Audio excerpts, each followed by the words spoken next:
Hello, everyone. We are live or semi-live. Jerry here with the one and only my co-host Anthony Pinto. Hello, Anthony. Hi there. Hi there. Good to see you. Were you just adjusting your camera here, making sure you look good? I see.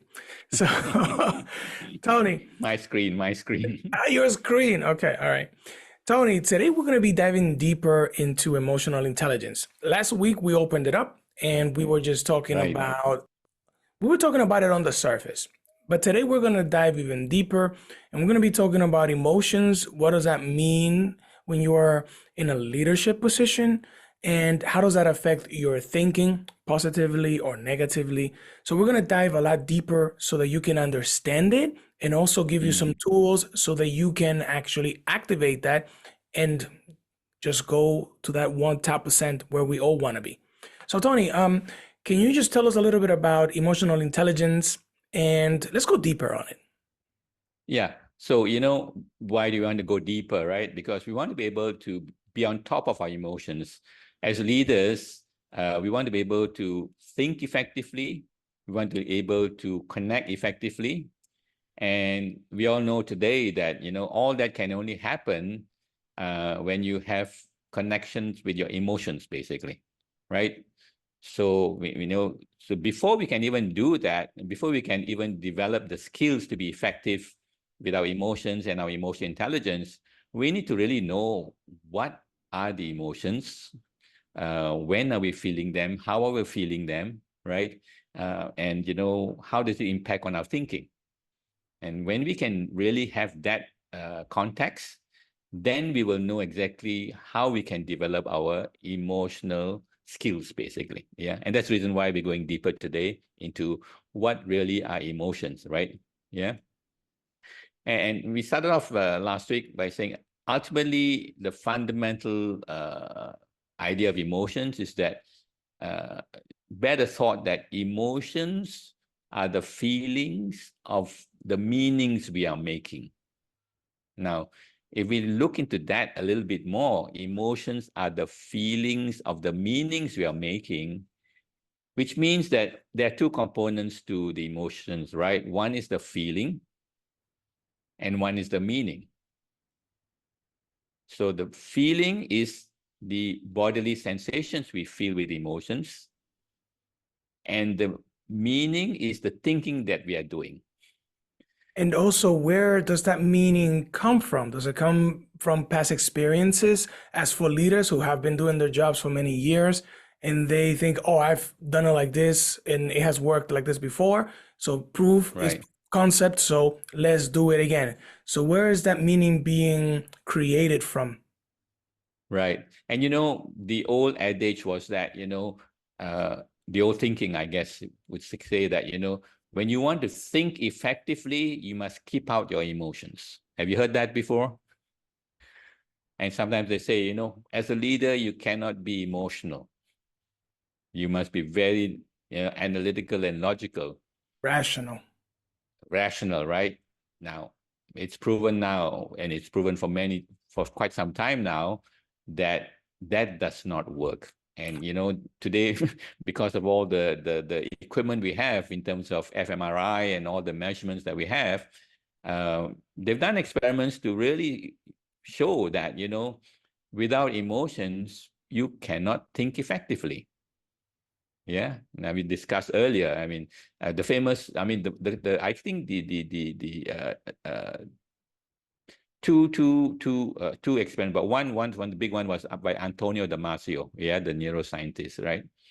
He had a client come to him and had a lot of headaches all the time, and eventually they realized there was a tumor in his brain, and this guy was a lawyer and was very, very effective, very, the family, like, could relate to him very well. He was a good family and all of that, right? After the operation, when they removed the tumor, they'd also remove something else which they were not aware of, right?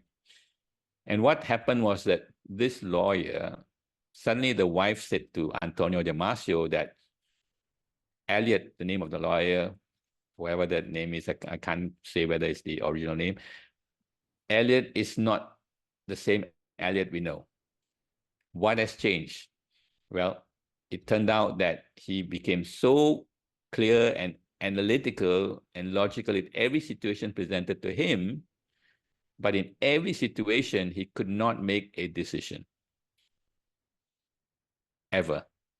And that was really troublesome. And when, came back to Antonio Damasio, and then eventually when they did the scans and all of that, they found that in the operation, they had removed the connection between the thinking brain, which is what we call the prefrontal cortex, and the emotional brain, which is the amygdala circuit.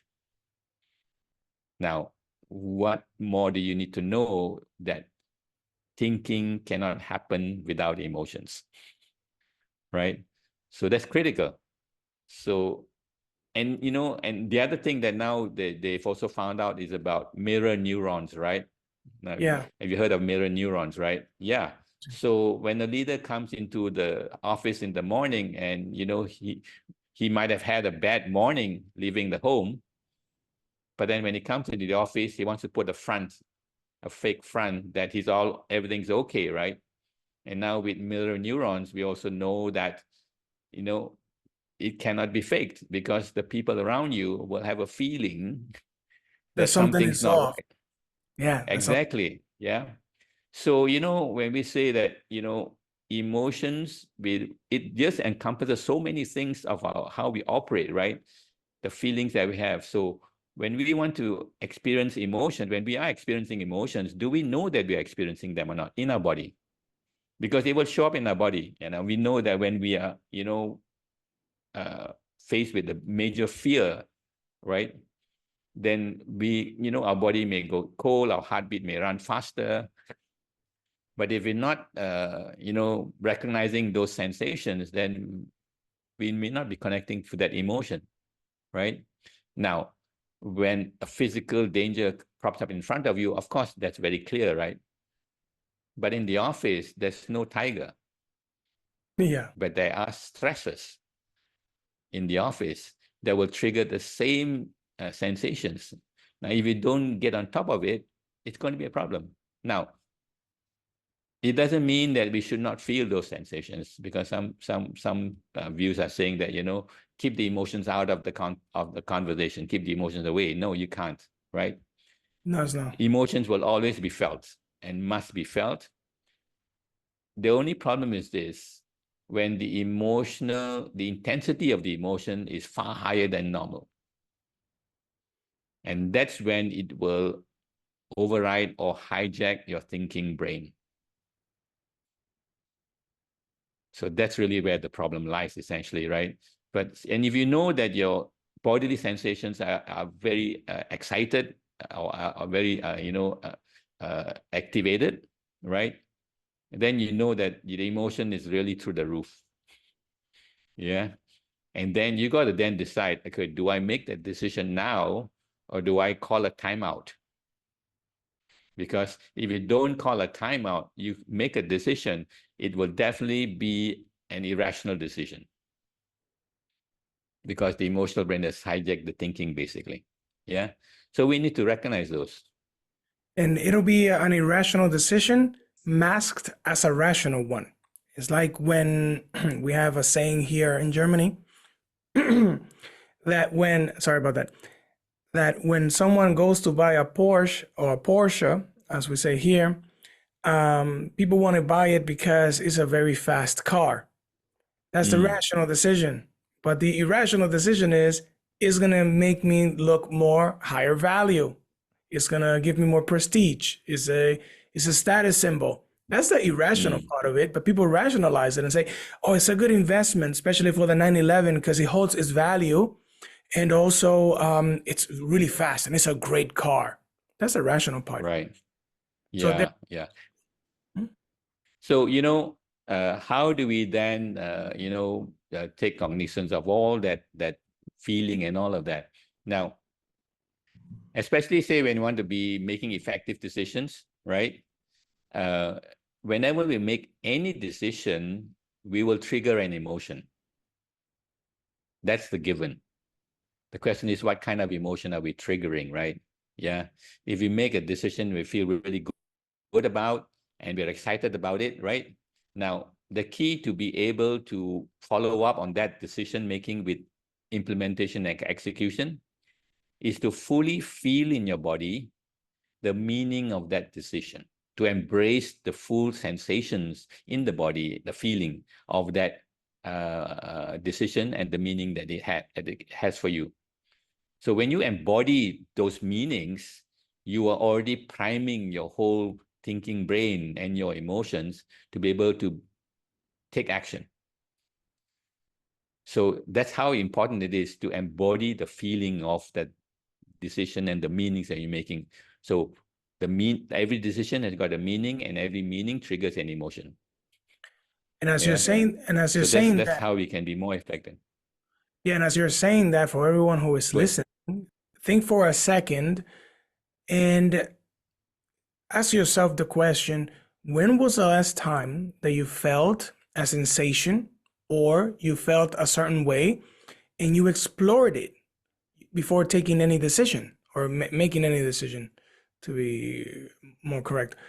So most of the time when we feel something, we want that feeling to go away. We want to dismiss it if we get to be aware of it, because we feel uncomfortable instead of sitting on it and trying to see where is it coming from and what is it asking me or maybe pushing me to do, and is it the right thing to do? Right. Yeah. And so for me, like, I've already used this all the time. I use this all the time, actually, especially when I have a big decision to make, right? I will make that decision, and then I will then closely reflect and pay attention to how my body is feeling about the decision, because then I am embodying the meaning of that decision. I will check with my body, how does it feel, right? And if there is some kind of resistance or objection to that in the body, what it means is that it's not that I've made the wrong decision. No. What it really means is that your body is signaling to you through the emotion that you may have missed some information that might make a difference. Yeah. Yeah. And that's really sometimes we call a little bit of gut feeling. Yeah. The gut right? feeling. Yeah. The gut feeling. So it's so important to be able to do that. Now, a leader who does not rely on his gut feel is going to be really making decisions that sometimes the situation does not give you enough information. Yeah. And I remember this as I was, going look at some material. I think in the 90s, early 90s, Chrysler was in a terrible shape, right? And the CEO of Chrysler was wondering how he could kind of turn it around. And he was driving another car, which was a very high-powered car. I can't remember. It was a Ford, I think. Yeah. And then suddenly he realized, wait a minute, Chrysler does build some huge engines and powerful engines. And then he thought through it, and then he had this feeling that he got to do it. So he went back to the office and got all these people together and said, okay, we're going to build this sports car. Now, all the information they had was this. Number one, nobody ever sold a car that expensive at that higher price, right? And the people who own those flashy sports cars were not the target market they were looking at. So everything, and then the accountants were telling him that, look, this $80 million investment is going to go down the drain. So all that information said that it's not going to work. But he just had that hunch, that feeling in his body that it's going to work. And when they did that, it completely turned Chrysler around. It was a major success. It's called the Dodge Viper car. You might have heard of the car. Of course, right? Major success. Exactly, you see. Now, how did that work for, I think it was Bob Lutz or something like that, the name. How did it work for him? Now, we need to recognize that it does not happen by just one incident. This little gut feeling that we have, this little hunch that we have, comes from regular practice, which means that you got to start with small situations and trust your feeling, trust your gut after all the information, and test it. Doesn't mean you're going to be 100% right all the time. Of course, you're going to be wrong sometime. But the way to get it right at the right time is to be able to trust it and to actually test it and practice it. Now, leaders need to do that. And if the leaders move away from gut feel and want to just use only rationality, you're going to miss some good ideas, some good challenges, basically. Yeah. So, and that, I forget the term. There is an anatomy, the basal ganglia, that's an anatomy in the body. They call it the repository of all information, all memories, all decisions made in your lifetimes and whatever, even before in DNA and all of that. They call it the basal ganglia. That's where the gut feeling actually comes from anatomically, right? So it will give you a signal that you feel it in your body and an emotion. It will give you a signal that says something's missing. Yeah. Right. Yeah, and you'll feel it. And I normally trust it a lot. Right. I just, I tell friends, you want to make a big decision, make the decision tonight and sleep over it. Right. You've heard this before, right? Yeah. And then tomorrow morning, think about that decision again, feel it in your body, and just see how it feels. And overnight, sometimes your subconscious mind can process certain things that needed to be processed, right? And next morning, when you do it, you'll find that, hey, wait a minute, oh, okay. And if the feeling still comes up, then you'll be able to find out, okay, what am I missing? And go and do the work to get that information that you need. And then when you repeat that decision, it feels different. Yeah. So and that's how important emotions are to your thinking. Yeah. And in case that you cannot make that decision, as Tony mentioned, I want to give you an example. About 4 days ago. Well, 4 days ago, I was going through that same situation for something very silly, and I'm going to tell you right now. So I wanted to buy a new golf putter. I wanted to buy it used. So I am searching on the web. I came across 2 different putters. One was 30 euros. The other one was 60 euros. The one that I wanted, obviously, was 60 euros. And it cost, let's say, 250 original. So it was used, so it was that cheap. But I have my brain busy the entire day, from the morning to the evening, battling over 30 euros. That little difference. As if 30 euros is going to make a difference. That's a lunch and a beer or something like that, right? But here I am in my emotions, and I didn't know what was happening, why I couldn't make the decision. For all I cared, I could have bought both putters and then just sold one or gave one away. Like, it's that silly. Right. But then I decided to sit down and say, what am I really feeling? Let me go back and try to see what is it that is causing, what is that trigger that is causing that inaction? And when I came down to it, I was avoiding to feel disappointed for making a wrong decision. I didn't want to beat myself up for making the wrong decision.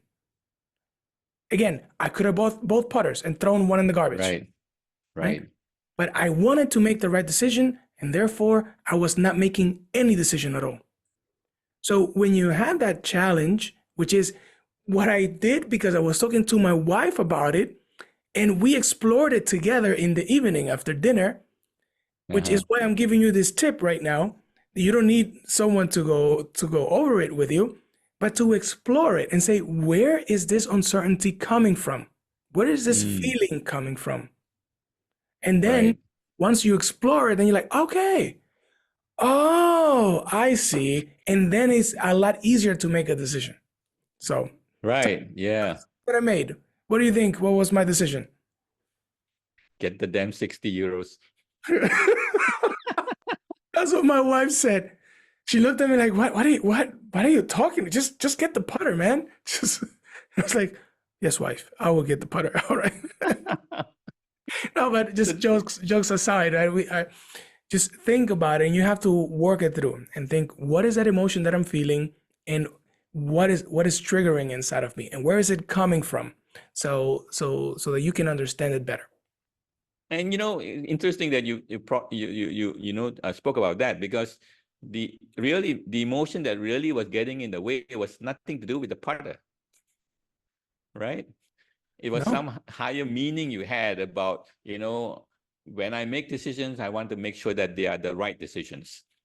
Yeah. I And don't the want to make. emotion was coming up, yeah, and telling you that, okay, you could, how are you going to make the right decision? You could make it the wrong one and all that, right? So once you kind of, hey, wait a minute, how is this important now? When you put that equation into the emotion, right, and the meanings that you had for it, then the decision is much simpler after that. Yeah.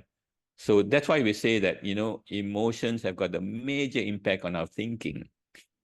Yeah. And so then, as I said earlier, that, emotions are so critical.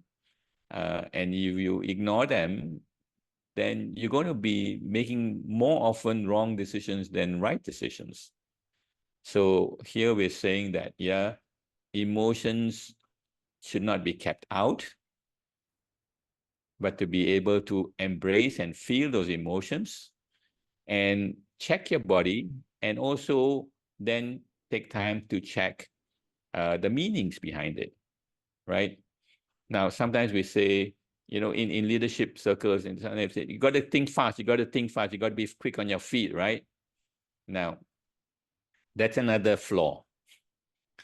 I think Daniel Kahneman wrote a book called Think Fast, Think Slow, or something like that, right? Now, it's proven now that the idea of thinking fast and be fast on your feet doesn't really work the best most of the time. Yeah. Because think about it, yeah, your amygdala or emotional circuits are tripwired and faster than your thinking brain. Your prefrontal cortex, the neural networks there, take a longer time to process things than your emotions, right? So, if you just want to think fast and you just think with just with purely only emotions and without the prefrontal cortex or decision-making network in place, you're going to make more often wrong decisions than right decisions. Yeah. Yeah. So you got to use both basically and give time, and you got to be patient. You can't rush into it. Yeah. Because then you are able to connect emotions with the meanings and with the way that your mind thinks and all the other information together. Then you can make the best decision that you need to make, basically. It's so important. Yeah. So they think on your feet very fast is also another big flaw there. Yeah. Yeah. So I think, leaders need to be able to, number one, recognize emotions, embrace emotions. Because as a leader, and with the mirror neurons operating all the time, you cannot fake it, And right? and Your and people will know. and let's before you continue on that tangent, it's very important to also talk about feeling emotions on the aspect that is a sign of weakness. When you feel certain emotions, you might not want to voice them out or talk to someone about it, because you feel like that the person is going to judge you and it's make you seem weak or uncertain. That is not the case. So you always have to voice out your emotions, even if it's with just yourself, but you have to process them. You cannot just put them aside or shove them under the Right. rug because it's not going to serve you.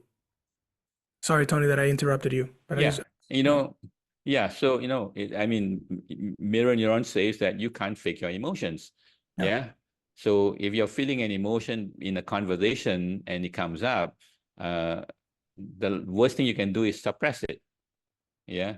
So when you are openly vulnerable, what you're communicating is that you're a human being and you have humility, right? And you're able to express it accordingly. And that's really the key, actually. Yeah. And that's the people key. value that. Yeah, Yeah. And yeah, then that's the way you can think more effectively. yeah. Especially, let's Yeah. say that you're So, angry. yeah. So, yeah. Go ahead. I just wanted to say that, especially, let's say that you're angry, you're feeling anger. And as what you mentioned is, how do you express them accordingly? Is throwing a chair across the room to an employee accordingly? Of course not. But voicing it out and saying, you know what, this situation makes me upset because X, Y, and Z. We went over this before, and this doesn't give me a very good feeling. How can we move forward so that we don't make this mistake again? You're Right. expressing Yeah. your anger, you're expressing your disappointment, but you don't have to throw a chair, right? Yeah. So, and this doesn't Yeah. make you look weak. That's Yeah. what the point that I wanted to make. Yeah. And, so feeling emotions is never the problem. Mhm. It only becomes problematic when the emotions are very high intensity, right?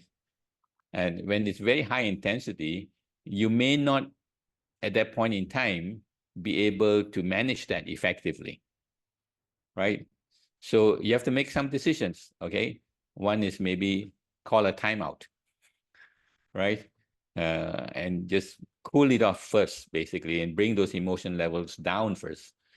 Nothing wrong with the emotion, but just intensity is just too high to allow you to be able to think effectively, right? So bring it down at a level that you can handle, and then you can talk through it and then be able to make a better decision.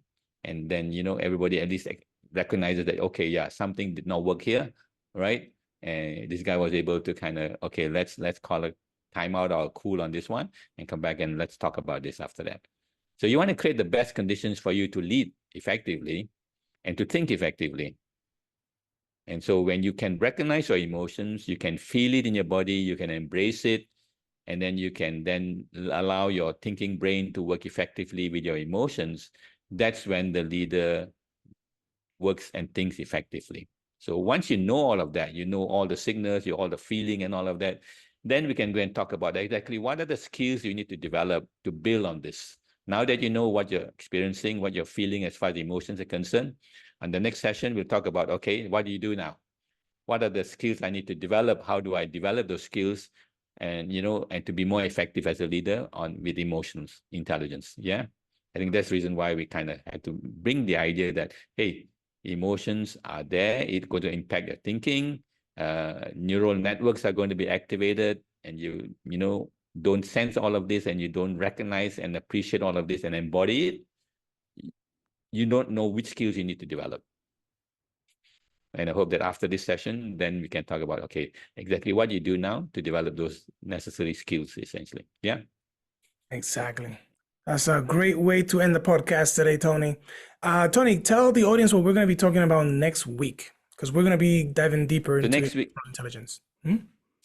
so the how do we kind of get on top of, how do we self-manage our emotions? How do we become more self-aware about emotions? How do we become more socially aware? And how we build on our relationship management skills, essentially, right? Excellent. What do we need to do to build that, basically? Yeah. So Yeah. that's really So what the we're going to how. focus on. Yeah. So today we explained what is Yeah. happening underneath everything. And then, of course, this is the theory part, and next week we're going to be talking about the practice part, because it's like driving a car. You can learn all you want from a Yeah. manual, but you will not learn to drive until you start actually driving and practicing properly. So that's what we're going to be talking about, giving you the Yeah. tools that you can start practicing and developing that emotional intelligence. Ladies and gentlemen, Exactly. we're Yeah. finished. Tony, greetings to Malaysia from me with a lot of love. Thanks And so much. we're Yep. going to see each Thanks. other next week. Goodbye, everybody.